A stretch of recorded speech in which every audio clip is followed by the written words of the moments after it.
Bonjour, Isabelle Lapointe, autrice du roman Épinette par la maison d'édition La Mèche. Ouais. Merci de nous rejoindre aujourd'hui pour une interview en direct du campus Charlesbourg. Comment ça va aujourd'hui? Ça va très bien, merci de l'invitation.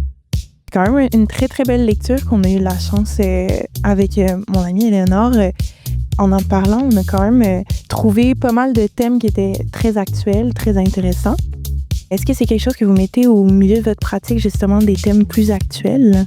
Quand je suis en mode écriture, je laisse beaucoup parler les personnages. Fait que je pense que les personnages portent des thèmes de manière implicite, puis ça va se dévoiler au fur et à mesure de l'écriture. Mais j'ai pas étalé sur la table là, des thèmes auxquels j'ai réfléchi longuement. Je pense que c'est apparu. Puis peut-être que là, une fois que ça apparaît à travers les personnages, là, peut-être que je vais dresser des traits. Tu sais, je vais peut-être ajouter des couches pour un peu densifier le message ou le thème que j'aimerais partager. Ça se développe un peu de manière, je dirais, spontanée à travers les personnages. J'ai pu remarquer au fil de ma lecture qu'on voyait des personnages qui apparaissaient vraiment progressivement au travers de la lecture, puis ceci constituait quand même votre famille. Est-ce que c'est un thème qui est très important et surtout des personnages qui reviennent dans vos œuvres? Il faut savoir que les personnages qui existent, ce sont des personnages fictifs qui ont été tracés à travers des inspirations de la famille, surtout des personnes qui venaient à la maison s'asseoir avec ma mère à la table de la cuisine pour leur raconter des histoires. Puis, je pense au personnage de Dédé, par exemple. Dédé a été inspiré d'un cousin à ma mère. Puis Dédé, ben dans le fond, c'est un peu ce qui a initié le roman. En 2020, j'avais écrit un texte qui s'appelle Dédé.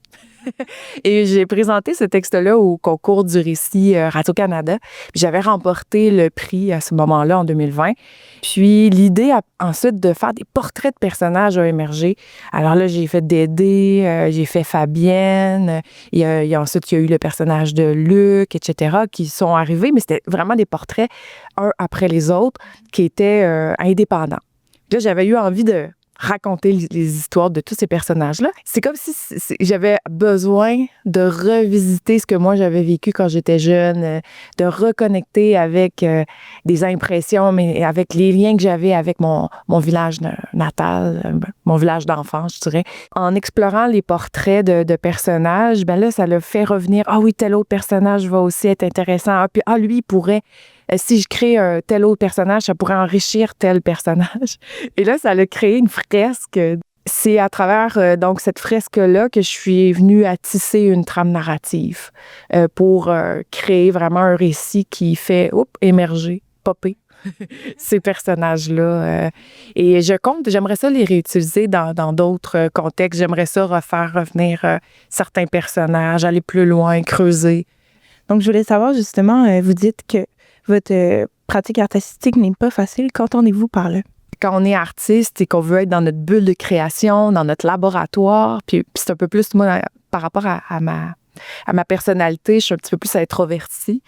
Puis longtemps, j'ai eu à accepter le fait que je faisais de la chanson aussi.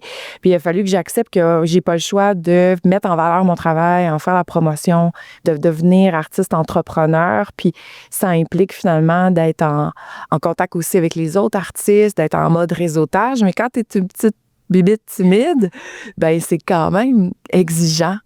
Puis on se pose la question, mais si j'ai pas telle invitation ou si je fais pas telle chose, est-ce que ça veut dire que ma pratique est pas légitime? Et il y a toujours des questions qui émergent. Puis c'est sûr que quand on reçoit une reconnaissance comme le prix du récit, ça donne un coup de pouce à notre sentiment d'avoir sa place. Mais moi, maintenant, avec le temps, ce que je constate, c'est que chaque artiste mérite vraiment sa place. Chaque artiste a sa couleur, a sa lecture du monde. Et peu importe si le public est au rendez-vous fois 1000 ou peu importe si on a tel prix ou telle chose, l'important, c'est de porter le message qu'on veut porter au monde. Puis c'est là où j'en suis dans ma réflexion.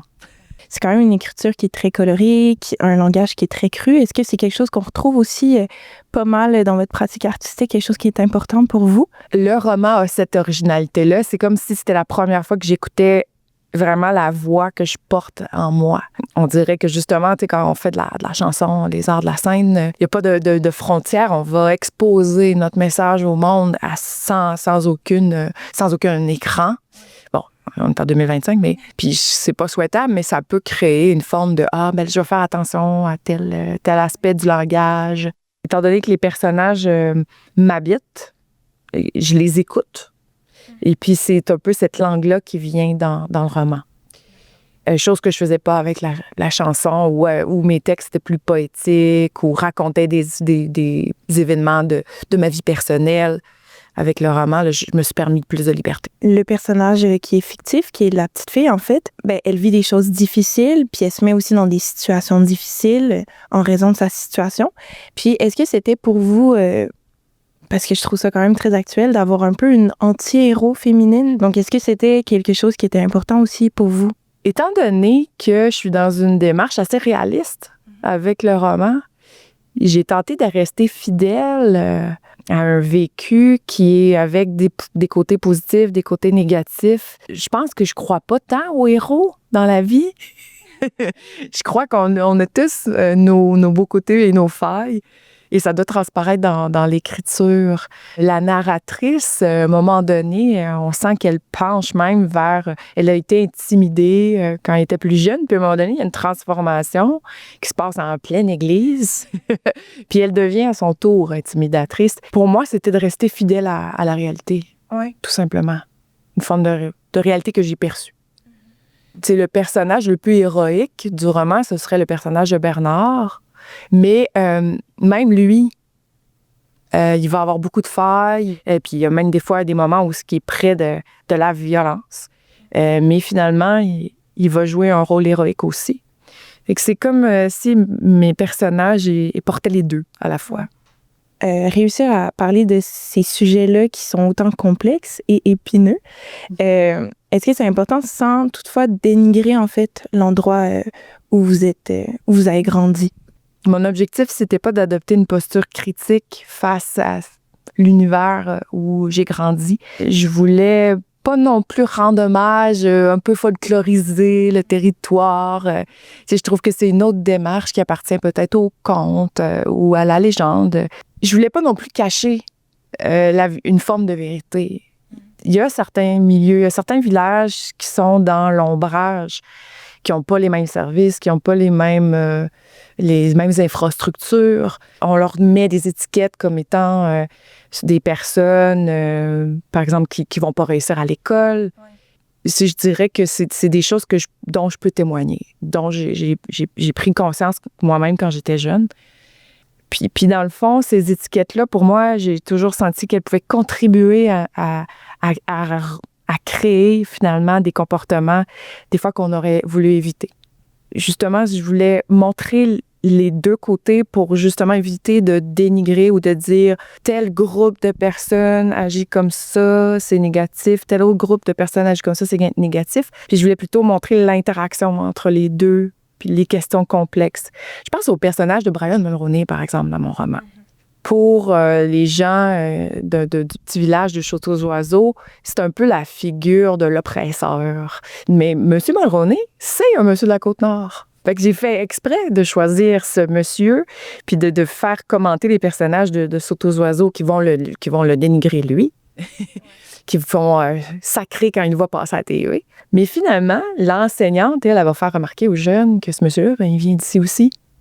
Ce monsieur-là, il va venir, il va dans le village pour parler des feux de forêt. Puis justement, on va être en relation avec lui à un moment donné dans le roman. Il y a des thèmes aussi de violence intrafamiliale. Je trouve que la langue, en fait, ça ajoute beaucoup. Puis de lever le voile, mais en laissant la réalité, ça amène pas de perte de dignité, justement, ce genre de choses-là. J'ai joué avec le langage, j'ai amené des façons un peu humoristiques des fois de parler de choses qui sont plus difficiles à recevoir. Et j'ai utilisé les mots, des fois les jeux de sonorité, puis le regard de la jeune un peu, comme toujours un peu décalé. Je pense que ça permet d'aborder aussi des sujets délicats qui, de manière un petit peu plus lumineuse. Oui. La tendresse et la violence qui se côtoient, en quelque sorte. À travers ce livre-là, comme vous dites, c'est plus un témoignage. Est-ce que pour vous, c'était un but justement de conscientiser un peu les gens aux différences de traitement scolaire, à la violence intrafamiliale ou aux différentes manifestations possibles de l'amour, pudique ou non? Est-ce que c'était quelque chose qui était au milieu de votre œuvre? S'il y avait un message que j'avais envie de porter, c'était celui de la dignité. Celui de se dire, même si j'ai des côtés de travers, même si je marche tout croche, je suis aussi un être humain à part entière avec mes zones d'ombre et mes zones de lumière. L'environnement dans lequel ça s'inscrit, c'est l'environnement que moi, je connais le mieux. C'est un environnement, un territoire que j'ai connu de près et qui est venu avec ces réalités sociales-là. J'aurais pas pu écrire un récit sur les gnomes ou encore là sur une autre réalité. Ce contact des souvenirs d'enfance est quand même assez dense et très motivant pour l'écriture. Moi, j'ai besoin d'un feu. J'ai besoin de sentir que ce que j'écris vient de loin à l'intérieur de moi. Et c'est là que c'est allé. Fait que c'est drôle parce que souvent, on peut avoir j'aurais envie de dire, j'ai envie de critiquer telle chose, j'ai envie de critiquer telle autre chose. Mais c'est plus difficile à cerner. C'est plus de l'ordre du sensible, de ce que j'avais besoin d'exprimer au sujet des gens que j'ai aimés. Mais justement, je trouve ça beau à travers l'art qu'on puisse témoigner des fois, même sans vraiment le savoir, de choses qui nous touchent puis qui sont en dedans de nous. Que aussi votre livre, c'est un beau témoignage que tout n'est pas noir ou blanc. Il y a beaucoup de zones grises. Fait que voilà. Merci beaucoup pour cette lecture.